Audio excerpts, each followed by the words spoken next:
नाही, कार्यकर्ते भावनिक असतात. कार्यकर्त्यांनी तिथं ती मागणी केलेली आहे आणि आपल्या पक्षामध्ये मागणी करायला कुठेही बंदी त्या ठिकाणी नसते. त्यामुळे तिथं त्या पद्धतीने लोकांनी मागणी केली. शेवटी जिथं ऑलरेडी आपला आमदार आहे, तिथं कोण लढणार हे तर वेगळं सांगायची जरूरत नाही. पण जिथं आपले काही नेते पलीकडे गेलेत, आमदार पलीकडे गेलेत, नाहीतर नवीन काही मतदारसंघ आपल्याला मिळणार आहेत.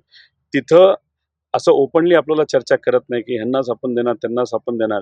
ते एक प्रक्रिया असते. कारण की आपली शेवटी लोकशाही पाळणारी पार्टी आहे. त्या प्रक्रियेच्या माध्यमातून जेव्हा आपण जाऊ, तेव्हाच कुठेतरी नाव आपल्याला डिक्लेअर करता येईल. त्यामुळे पवारसाहेब त्या बाबतीत नाव नक्कीच डिक्लेअर करतील. तुम्हाला वाटतंय का की बारामतीचा दादा बदलायची? नाही, याच्यामध्ये आता लोकसभेला जे झालं, जिथं लढा फार प्रामाणिकपणे सर्व पदाधिकाऱ्यांनी, कार्यकर्त्यांनी त्या ठिकाणी लढला. आता जेव्हा विधानसभा होईल, तेव्हा सुद्धा 2 पार्टी वेगळ्या-वेगळ्या त्या ठिकाणी लढणार आहे आणि तिथं सुद्धा प्रामाणिकपणे तो लढा तिथं लढला जाणार आहे आणि तिथं दोन्ही बाजूनी ताकद लावली जाईल आणि येत्या काळामध्ये नक्कीच आपल्याला पवारसाहेबांना 85व्या वाढदिवसानिमित्त 85 आमदार तिथं द्यायचेत असा निश्चय आमच्यासारख्या छोट्या कार्यकर्त्यांनी तिथं केलेला आहे.